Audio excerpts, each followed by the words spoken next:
We were talking about movement and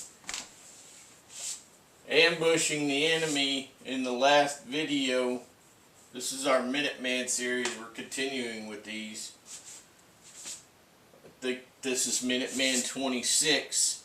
We're going to be continuing with these for a while. So I'm going to do these throughout the summer, maybe even. All right? Because I think that in the winter things are going to go down.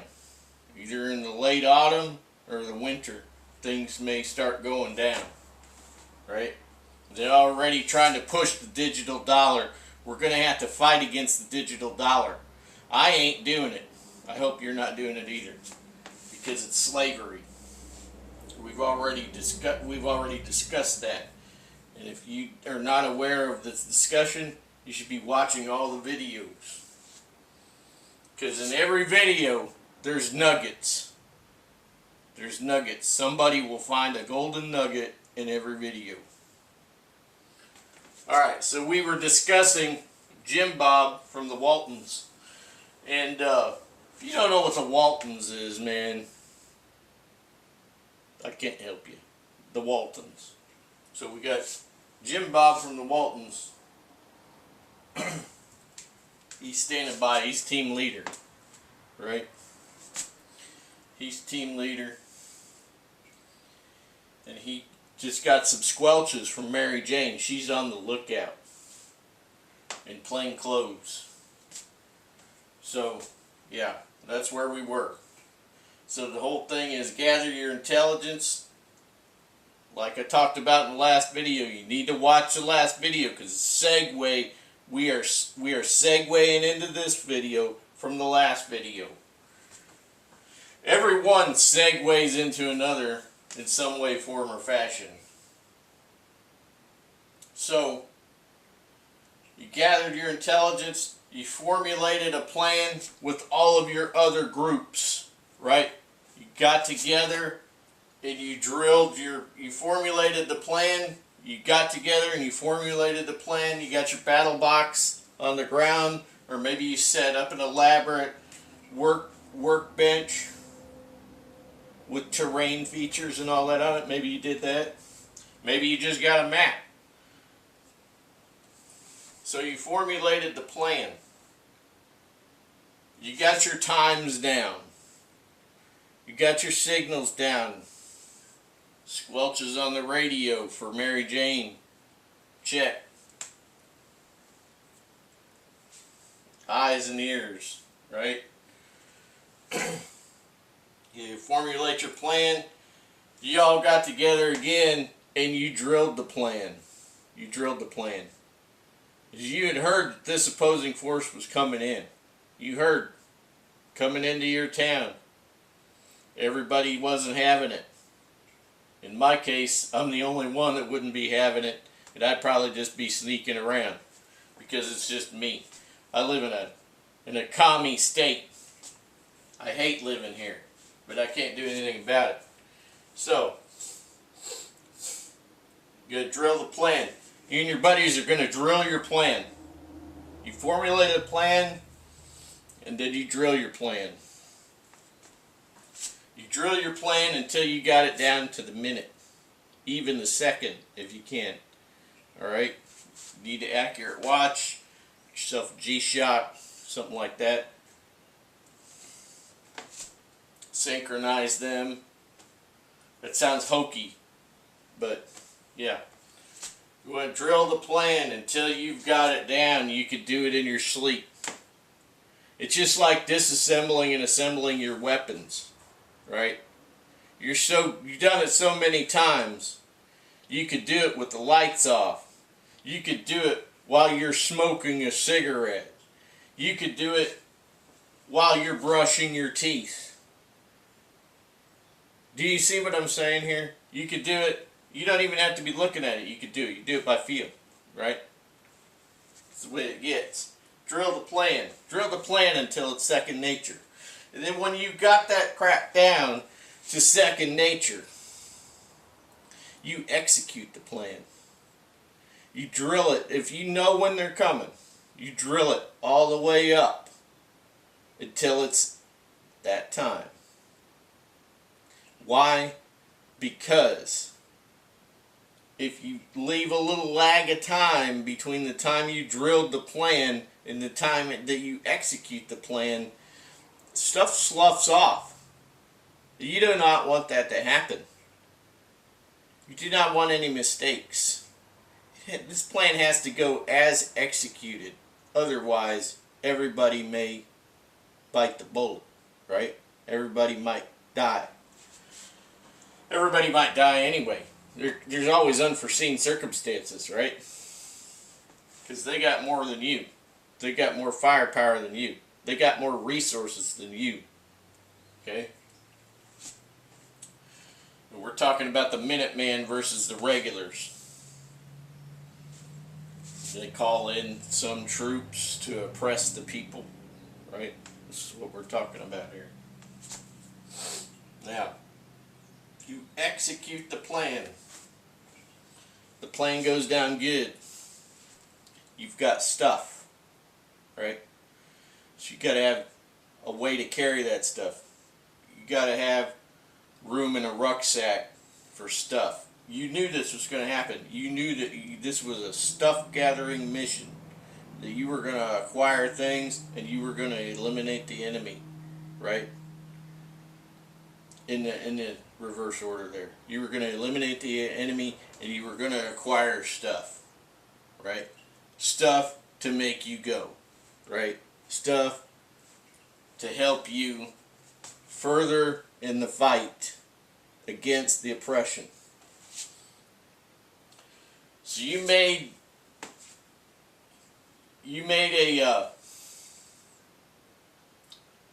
concession for that. You only have what you need, especially in this situation that I'm talking about. This is like a hit and run. You're gonna get in, you're gonna do the job. It's an ambush, right? So you got in, you're laid up, you're waiting on them. You ambush them.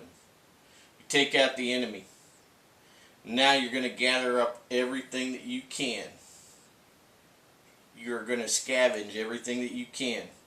From their bodies, from their vehicles, everything. If they have vehicles. If anybody is a driver that knows how to drive that vehicle, take the vehicle. Yeah, that's right. Take the vehicle too. Everybody pile in. Toss those dead bodies aside of those oppressive forces.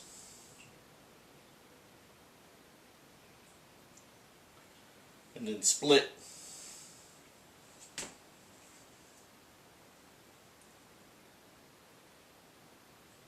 Alright, so we want to talk about movement, right? So this initial speaking of movement got off into this, right? We got off into an ambush. Now I told you in another video, this last video, right? I told you when you are in a position that you are surrounded by enemy combatants, that you must move slow and deliberate in non-permissive situations. If you're on foot, you're going to be extra careful because movement draws the eye first. Blade of grass moving in the distance, somebody will see that, okay? So you got to be slower than a blade of grass possibly, depending on your situation. Now let's talk about this. What time of day or night do you want to move? Do you want to move at the nighttime? Do you want to move at the daytime? Are thermal and night vision a threat? These are things that you have to think about. Alright? You're not going off to a theater of war. You're not off to a theater of war. You're not in the Ukraine theater of war where you got, you know, guys looking at you with thermals and night vision and all that. No, you're not in that position. You're a Minuteman. You're primarily living amongst civilians. You're primarily working and moving amongst civilians. Do those civilians have thermal or night vision? Most of them will not. Okay, most of them will not. So if you have to pick the nighttime or the daytime to move about in a civilian population, what's the best? To me, I'm picking the nighttime. That's what I'm picking. I'm picking the night. That's the best time. Most of those people ain't going to have thermal. Most of them ain't going to have night vision. We got 300 million people, last I remember, in the United States. Probably about 280 million of them are ticked off Americans. Hopefully. I think that the majority of Americans are ticked off. They're on my side. That's what I believe. There are pockets of the U.S. that are commie. That unfortunately, that's where I live. But back on subject. How about when's the best time to move? After a rain? You bet. After a rain, everything's soggy. Things are going to be quieter. All those leaves that people are probably crunching around on in the forest and other places, all that stuff's going to be wet.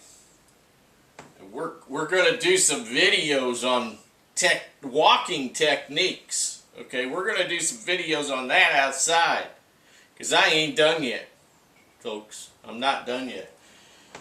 So after a rain is a very good time to do some movement, because everything's quieter.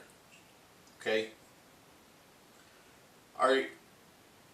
What about nondescript attire? Are you in a position to where you can wear attire that is not going to catch the eye? Are you in the woods? Are you in a very vegetated environment like I am? Heck, everywhere around me, all I see is green right now. Everywhere. It's green out there. It's green over there. Green out that way. Everything's green. It's thick. I could disappear in a second. Now, nondescript attire. Let me tell you something. I got some special clothes that are just for weed whacking. And my weed whacker is a serious weed whacker. It's a forestry saw. It throws weeds, man. I mean, man, nothing stops it. It's designed to take down saplings up to 2 inches thick, but I got a weed whacker on it. That sucker can't stop it. Just, you know, mows it down. Well, anyway, it also throws green bits, right? So my attire that I use for my weed whacking on my property, it's got green crap all over it. Old vegetation stuff, right? It's stained and everything. This is great for moving around. This thing I got a minute and 10 seconds left here. Alright, so even though that's camouflage, it's still considered nondescript attire. You can pretend that you're weed whacking, right? You're moving around, weed whacking. You need to hide. You're already camoed, right? We talked about different types of situations, different types of attire earlier on. Come back in another video. I'll see you there.